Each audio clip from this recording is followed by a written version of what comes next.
우리 지역의 이슈 콕 짚어봅니다. 헬로 이슈 토크. 우리 지역의 이슈를 짚어봅니다. 헬로 이슈 토크 함께 하시죠.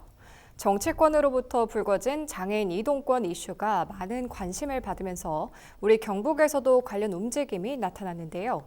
이 시간 이슈토크에서는 우리 지역 장애인 관련 문제와 정책을 살펴보겠습니다. 이정우 시사 리포터와 함께합니다. 안녕하십니까? 안녕하십니까? 네, 반갑습니다. 우선 최근 가장 논란이 되고 있는 장애인 이동권 문제부터 살펴보겠습니다. 서울에서 지하철 시위가 며칠째 이어지면서 일부 시민들은 장애인 이동권이라는 말에 처음 관심을 갖게 됐다고 하는데요. 우선 이 장애인 이동권의 의미와 또 왜 중요한지 짚어주시죠. 네, 이동권은 말 그대로 자유롭게 이동할 권리를 의미합니다. 이게 과거에는 사실 사전에도 없던 단어였는데 최근 관심사로 떠오르기 시작했죠. 네. 왜냐하면 비장애인들은 굳이 권리라는 이름을 붙이지 않아도 이동에 큰 제약을 느끼지 않았기 때문에 요구하거나 혹은 실현해야 할 문제들이 아니었기 때문입니다. 그런데 휠체어를 이용하는 중증 장애인들은 이동 자체가 거의 불가능한 현실에 놓여 있었기 때문에 버스도 탈 수 없고 또 지하철에도 엘리베이터가 없었을 뿐더러 이를 싼 값에 대체하기 위해서 도입된 리프트조차도 고장이 잦고 좀 위험한 상황이 많았습니다. 네. 이 과정에서 서울 지하철 오이도역과 발산역에 장애인 추락 사고가 나타나기도 했었는데요.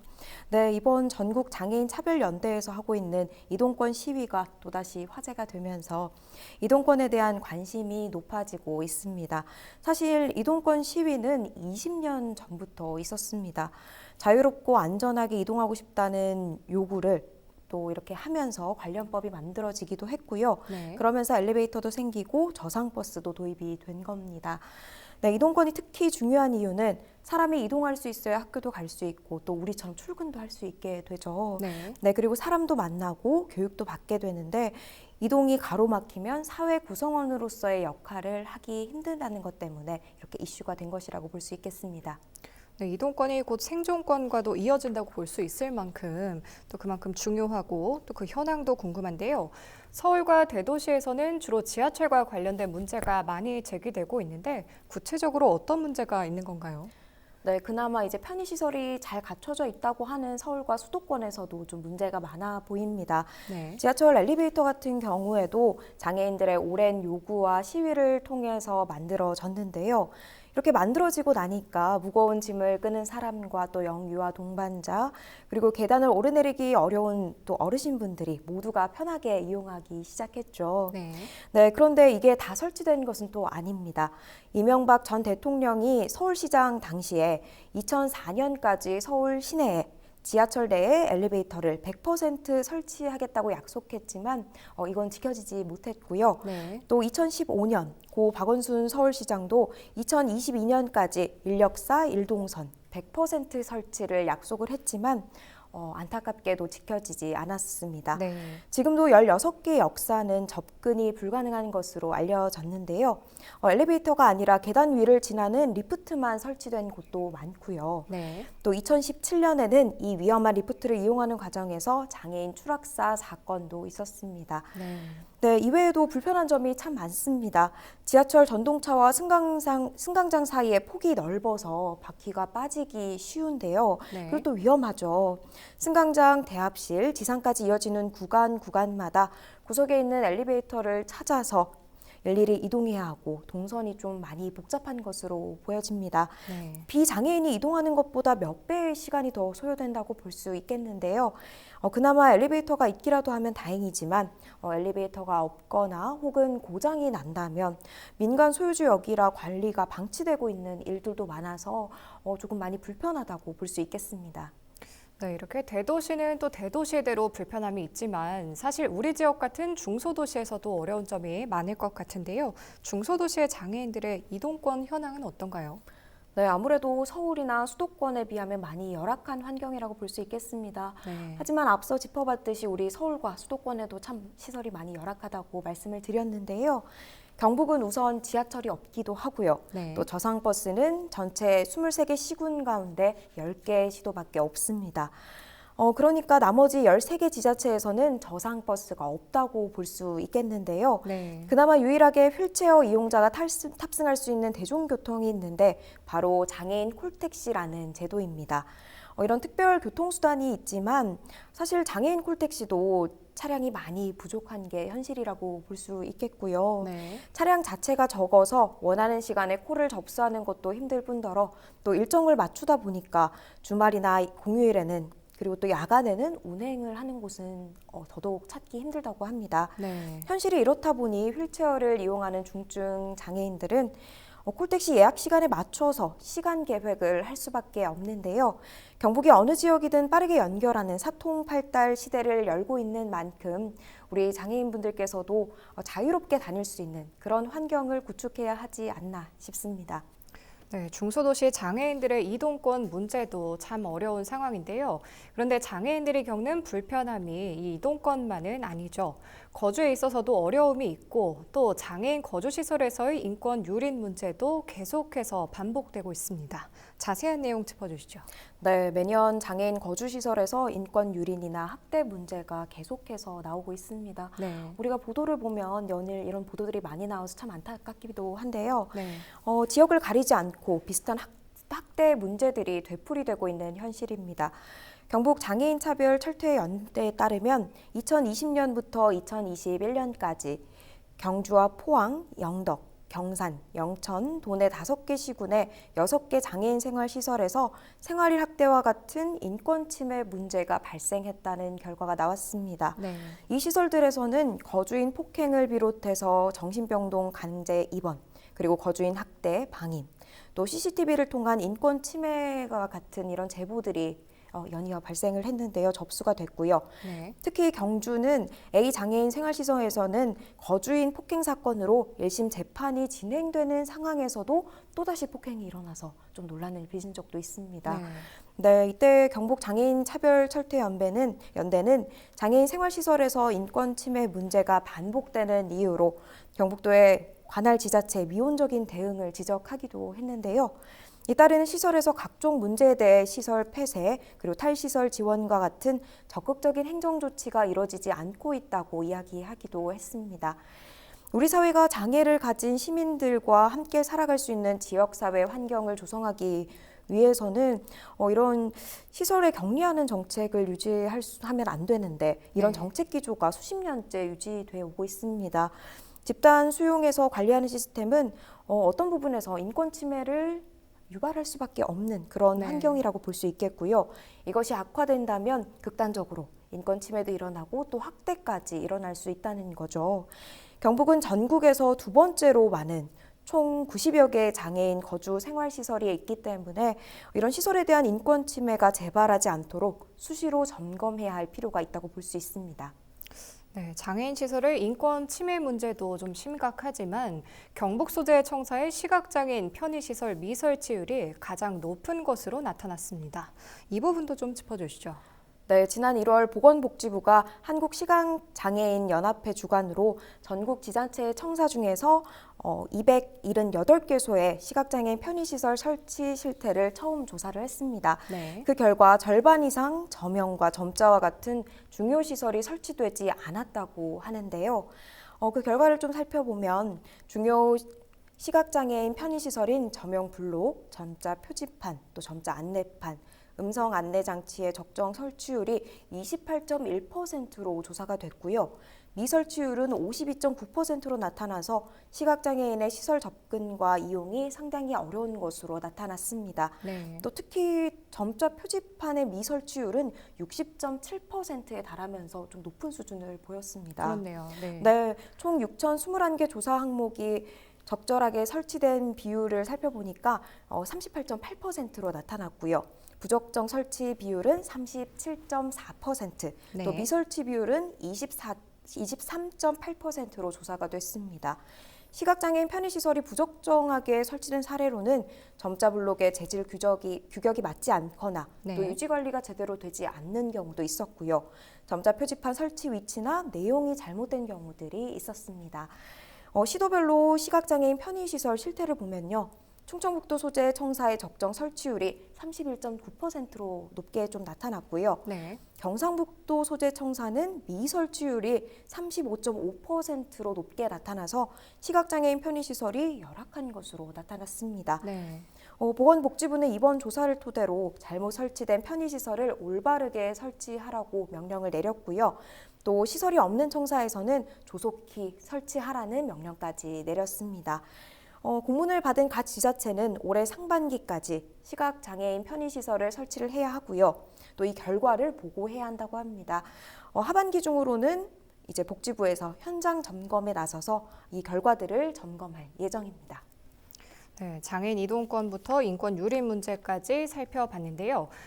다음으로 교육 분야도 살펴보겠습니다. 일각에서는 우리 지역을 장애아동 교육의 황무지라고 표현을 할 만큼 교육 환경이 열악한데요.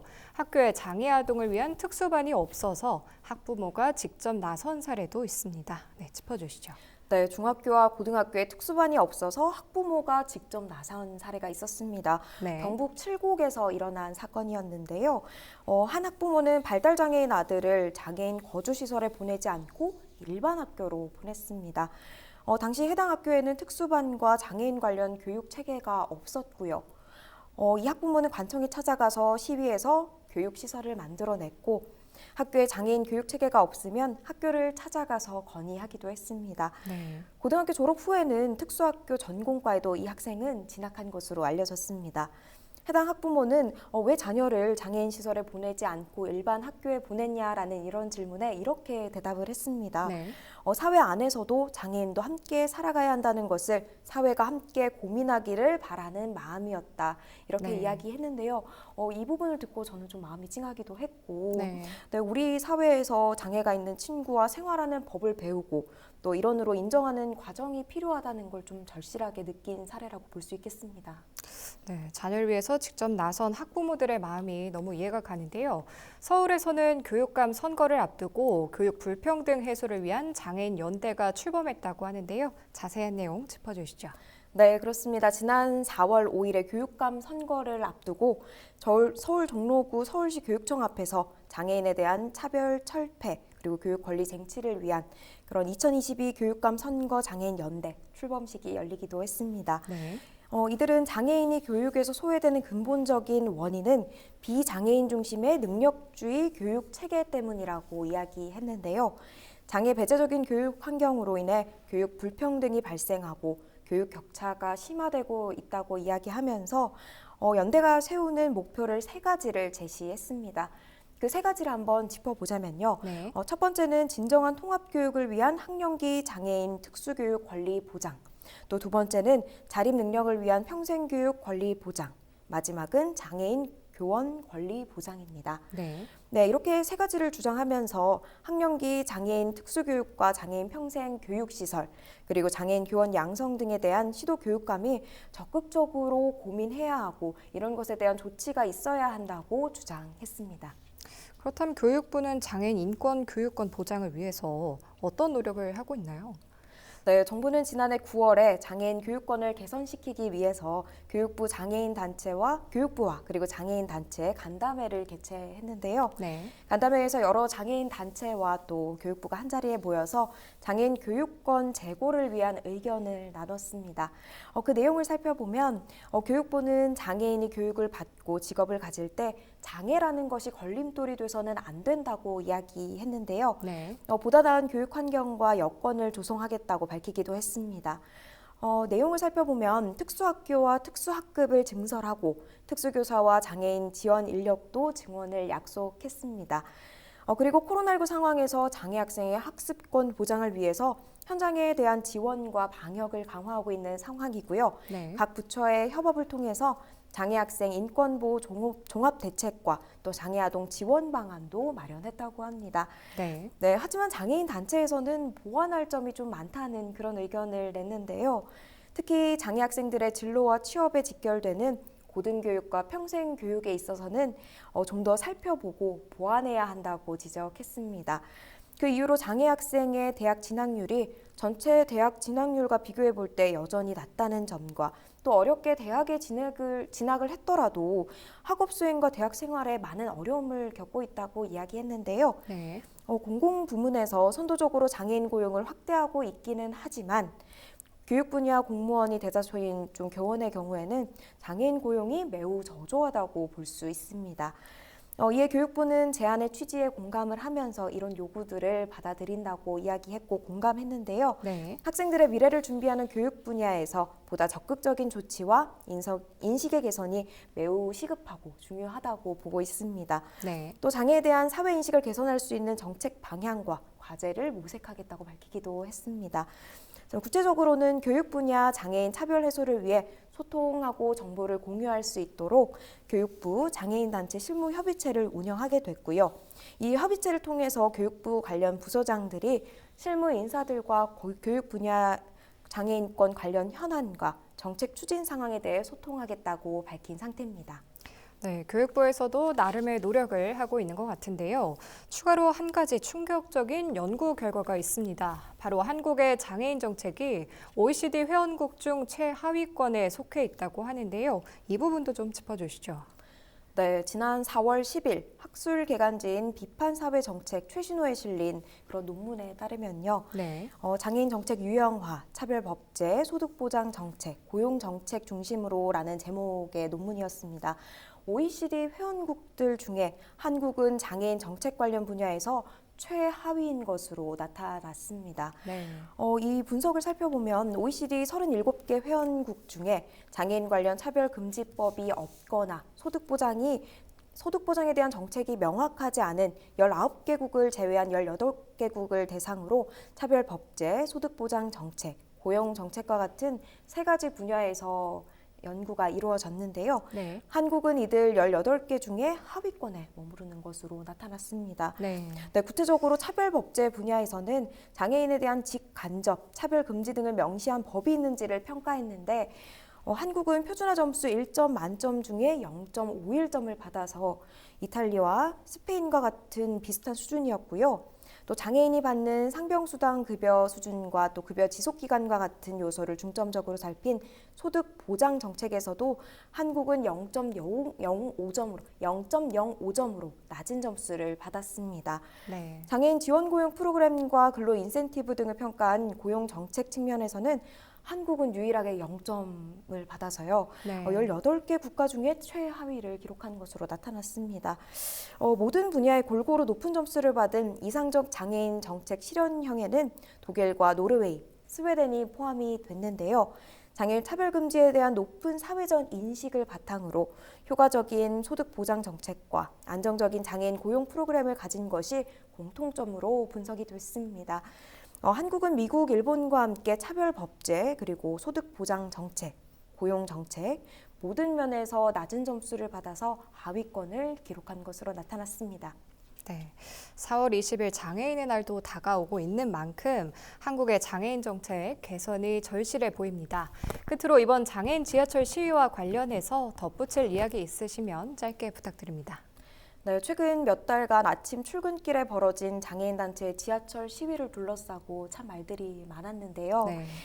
전국 장애인 차별철폐연대는 지난 연말부터 지하철 4호선과 3호선 등에서 출입문과 스크린도어 사이에 휠체어 바퀴를 넣는 방법으로 아침 출근길 시위를 벌이고 있습니다. 네. 하지만 시민들은 회사에 지각하거나 이동에 불편을 겪기도 해서 불만의 목소리도 있었는데요. 장애인들의 이런 주장을 살펴보면 버스와 지하철과 같은 대중교통을 편하고 안전하게 탈 수 있도록 해달라는 겁니다. 네. 수십 년 동안 이런 이동권에 대해서 권리를 요구를 해왔지만 아직까지 완전하게 해결을 보지 못했다고 이야기하고 있는 건데요. 네. 이렇게 다수의 시민에게 불편함을 끼치고 있긴 하지만 문제의 본질은 그게 아니라는 주장도 나오고 있습니다.